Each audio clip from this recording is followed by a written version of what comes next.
All right, so first of all, congratulations on another successful Machina Bristronica. Yeah. It's been great. Another one. Yeah, another one. How many is that now?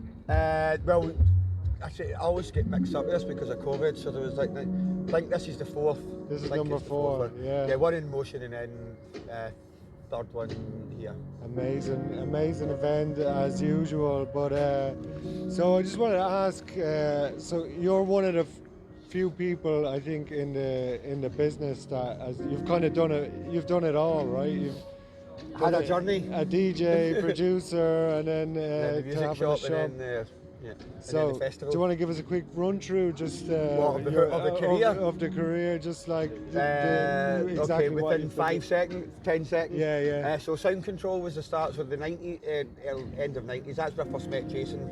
Yeah. Jason was my boss.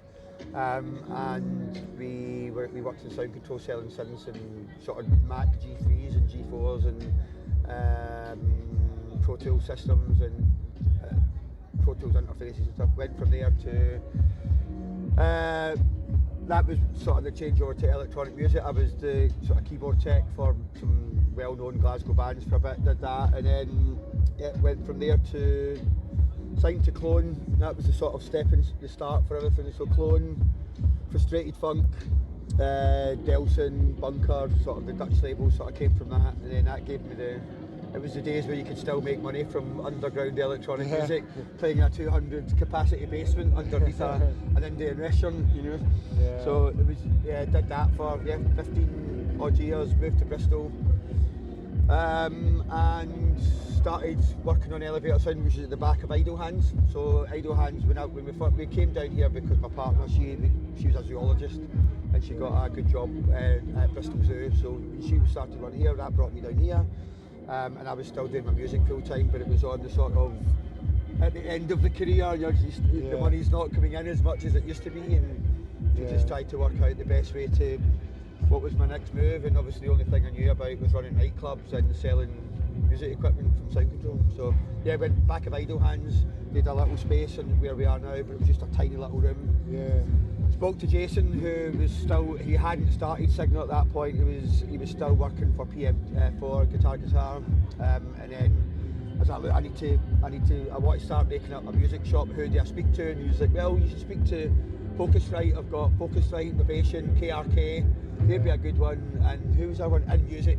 Yeah. They had M Audio and Alesis, somebody else. So you should get them products in, and that was it. Started Elevator Sound in the back of Idle Hands with just these little products. What year was that?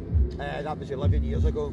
11 years ago. 11 years ago now. So, and then while doing that, got the job at Timbuktu, which was the first sort of club job I got running that, and then from there it went to Motion, who owned this place. Yeah.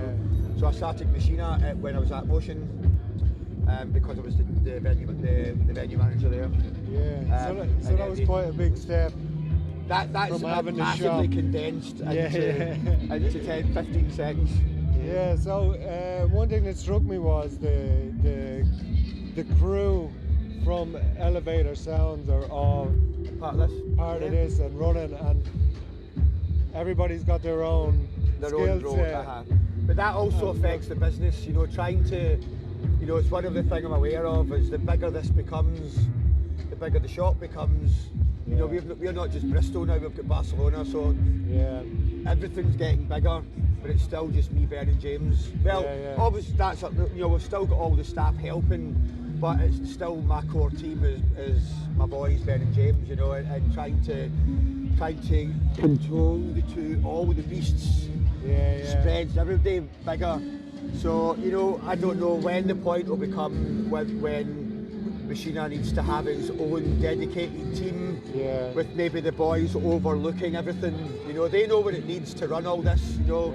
But this is a joint, as I've said, on every, this is not just me, this is me and my team that put all this together. You know, without them, this doesn't happen, you know. So maybe the next step up is we all move up, and we put a team underneath that for them to, because it's a lot, man. It's 7 months to plan this.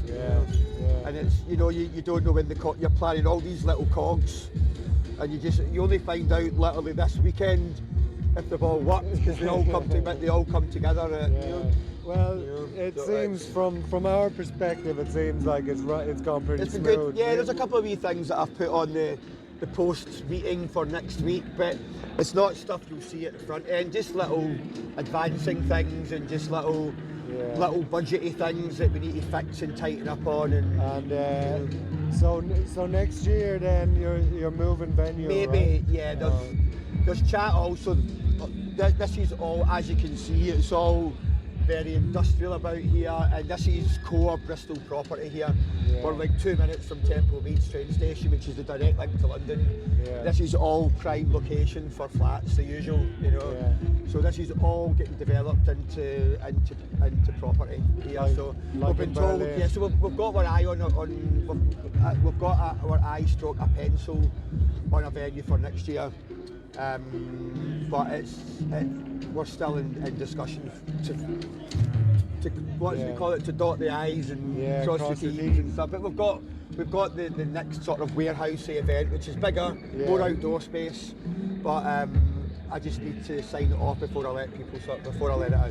So the other thing, it's very obviously half a trade show, and then you have a massive program about education, discussions, music. It's only just sort of slightly copying, not slightly, obviously copying what you guys are doing in Berlin. You know, that was the whole idea. You know, when I started Elevator, I was like, why is there not a SuperBooth? You know, why is that not here?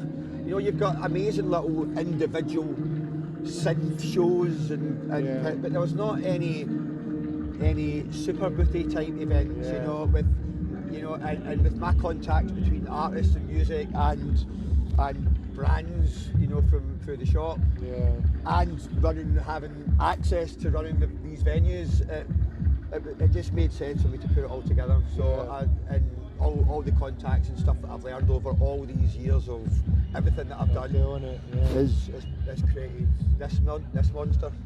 Well, it's definitely here and established, and it's good. It's good, man. It's good. We wish you all the luck for the future. Thank you very much. Cool. Well done on another great Bristronica. Thank you very much, and thank you, Stromkult. It means a lot, man, to speak to you. Thank you very much. Yeah. All right. So we'll wrap it up. All good.